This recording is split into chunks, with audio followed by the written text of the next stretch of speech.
Greetings everyone, and welcome to my 1-year channel anniversary. I think I've learned quite a bit over the past year, and I'm gonna celebrate that by remaking my first video in a more entertaining way, along with some new points, corrections, and additions. The first point I bring up in that video is about Gintama's first 2 episodes / 1 episode special being filler.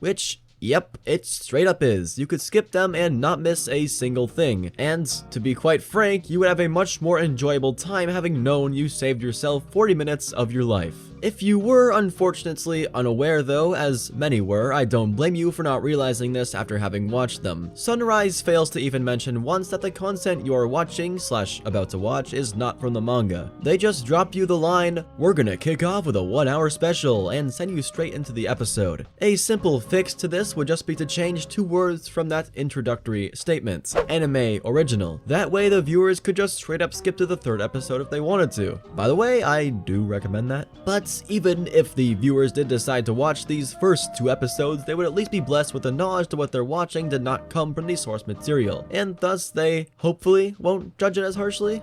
I've already discussed this point in my first vid, but I'm gonna say it again because it's just that ridiculous. Within just the first episode of that 2-parter special is a whole barrage of character introductions thrown at your face with no rhyme or reason why they are here, and simply a one-liner explaining who they are. That is not enough. Usually these characters will have entire episodes or even arcs centered around them to ease you into their personalities, and let you understand these people further and deeper than their surface level gags would have you believe. Before I let you in on Gintama's, let's take account on how many characters are introduced in the first episode of other long-running anime, and then we'll take Gintama's and compare. Pokemon with 5 characters, Ash, Gary, Misty, Delia, and Professor Oak.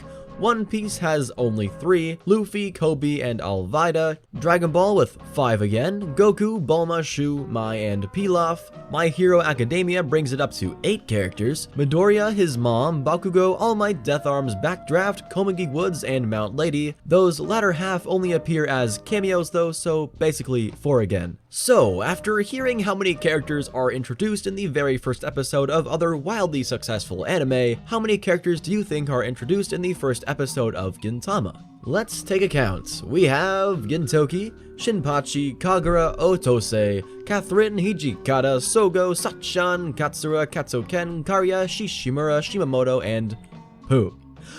If you weren't counting there, that brings Gintama's first episode to a total of 14 character introductions. 14.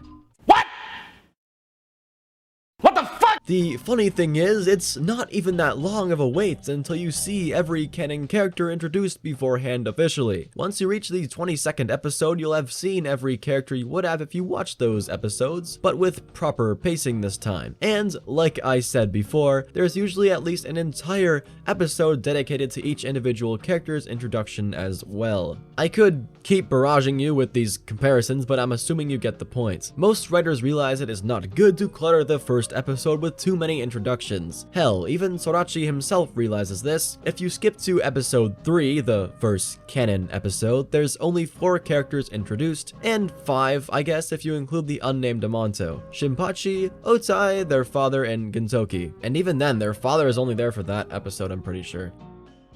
This absurd amount of introductions in a span of just about 20 minutes leads to a plethora of what I can only describe as painfully unfunny, uncontrolled chaos. Way too many characters being focused on, way too many gags being abused, and way too much going on. While all those character introductions are happening, we witness Sunrise struggling to establish a halfway decent plot revolving around the mystery of this bald dude here. He lost his job, his wife, and his home to some unfortunate events, and the odd jobs are super invested in his story, but they get blue-balled by him at the end and he will only tell them the rest if they help him find some money. Honestly, it's not that bad of a special. At some points it even has those heartfelt moments you're used to seeing in Gintama, but the third episode is just miles better as an introduction. These episodes would be fine if they were just fillers anywhere else but the very beginning. I say go ahead and watch them if you're already deep into Gintama after skipping them the first time. Even then though, they're not masterpieces, so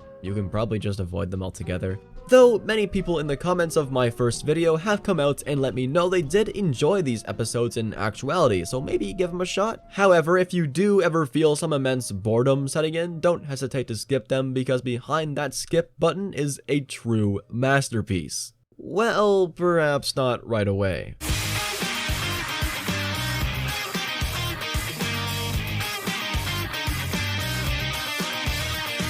As commenter of the original video, David pointed out, the comedy is good, but it isn't excellent for the first 20 to 30 episodes. This is largely due to the voice actors not being as quite on point as they will get, the animators finding their right style for the kinetic energy Gintama requires, and the editors figuring out how to pace and cut to make the jokes land. This leads to an artificial, it's not for me syndrome, where the new viewers will see it and say, I can see why others would like this, but it isn't for me. Comedy lives and dies on a knife's edge, and while the comedy is good for the first few episodes, it's still clumsy. Heck, Sachan doesn't start having her iconic voice breaks until her third or fourth appearance. It just takes time for a cast to come together on a project like this, and creates a rather small gulf that can drive viewers away. However, putting it like this may solve some problems. Start on episode 3 and try it out until episode 30. If you want to give it a hard try, go for the first movie, episode 58. If it hasn't gripped you by then, it's safe to drop it. David, my friend, you are absolutely right. Gintama takes a bit of time before reaching the peak of the entertainment mountain. At the time of recording this, I'm far past any of those markers on my rewatch, and I'm finding myself having more and more fun with each and every episode. I think part of that reason is because as you get further in, Gintama's massive cast slowly reveals itself. And you know what that means. More and more characters to bounce off one another in hilarious and emotional ways that simply weren't possible before. Like, isn't it weird to think there's 138 episodes before Sukuyo is ever introduced? She's one of my all-time favorite female characters, and I absolutely love her relationship with Gin. And then there's Otai, who didn't even have Kyubei till around episode 80. Anyway, to add even further to his try the first 20 to 30 episodes, I think during that time span it's completely fine to skip episodes you're bored with. I know. It gets clowned on a lot to skip episodes, but as someone who doesn't have much time to actually watch anime, I don't think wasting your time on purpose in hopes that it'll get better later should be pushed. But okay. If you're watching 2, 3, or even 4 episodes at a time and find yourself skipping each and every one of them, then yeah, maybe it's just time to drop it. Again though, I have received many thanks for pointing some lost souls in the right direction after suggesting skipping the first 2 episodes, so perhaps that's the only push you'll need. Give it a shot. Go ahead and try skipping these first episodes. If you dropped it because of them the first time around, let me know what happens. Or here's another option. For what the first 60 or so episodes cover, read the manga, since in general manga is far easier to consume than anime. There's an option.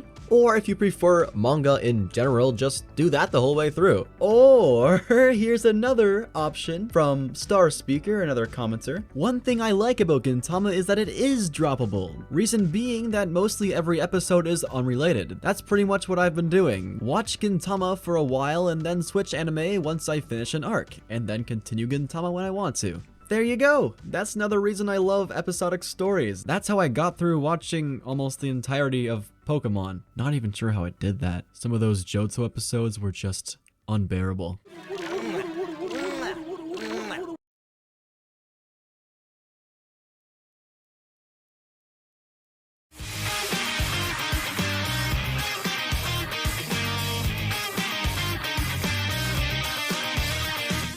My next reason for Gintama being this brick wall of inaccessibility is the sole fact that this show is a Japanese comedy that uses parody to its advantage with a manga origin of the year 2003. I'll let that sink in for a sec.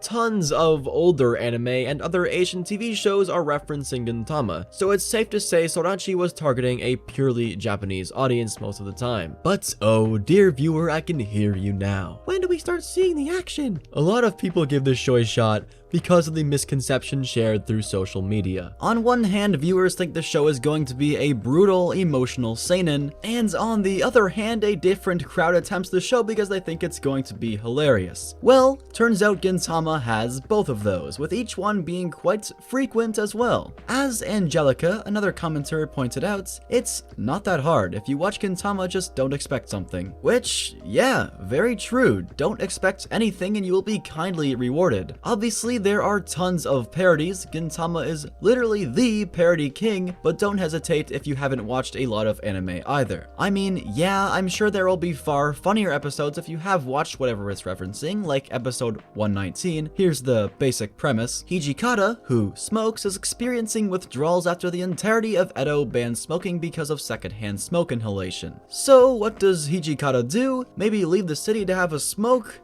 No, are you kidding me? This is Gintama. Space travel exists. And so does Planet Hammock, a once-was planet filled with lush tobacco fields, harvested by Hameki and Amonto, green-skinned, pointy-eared humanoids. Hammock was known as the Smoker's Paradise. That was until it was attacked by an evil being known as Briza. Infuriated by Briza's tyranny, Hijikata murders Briza, who gives him a reward for defeating him, one of the 7 ooey gooey balls, capable of summoning a dragon. I could keep going, but I'm sure you get it. It's Dragon Ball.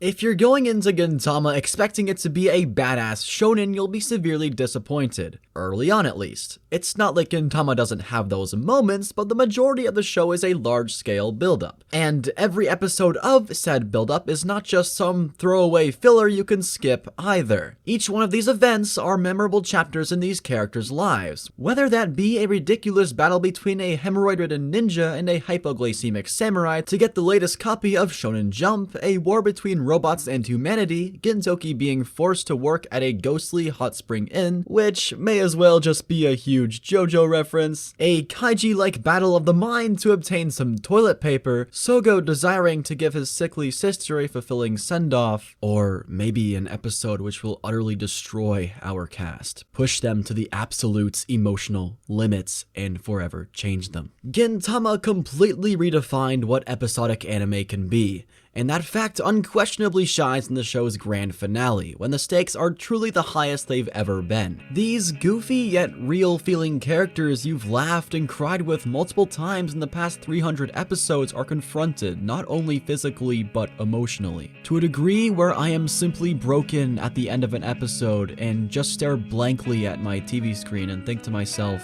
what I just watched was a true masterpiece, as the ending theme plays. This gives me time to comprehend that not a single other anime, no, piece of media is capable of summoning such strong emotions within me so frequently. Go into Gintama expecting comedy, or better yet, anything, because each episode could make you cry out of sadness as much as it could make you cry out of laughter. Sorachi poured his heart, and more so his soul, into every page of this story, and that fact emanates all throughout Gintama. At the end of all this, if you are still on the fence considering whether you should give Gintama a chance or simply another shot, then all I have to say to you is a few words to close us off. Friend, I ask you this, what are you waiting for? Go for it. Everyone, thank you for watching. I would have liked this to make the date of the anniversary, but as you can see, I'm a week and a bit off. Doesn't really matter though, since I've been wanting to redo this video for a while and really push myself to see how far I could go, and the end results? Well, I think it turned out great. Also, I'm proud to announce, sometime in February, I'll be joining the Otaku Empire as one of their editors, so this channel may either see a decrease in uploads or uploads with less editing. We'll see. In any case, I've been Kazu Trash, and I'll see you later. Have a good day. Bye-bye.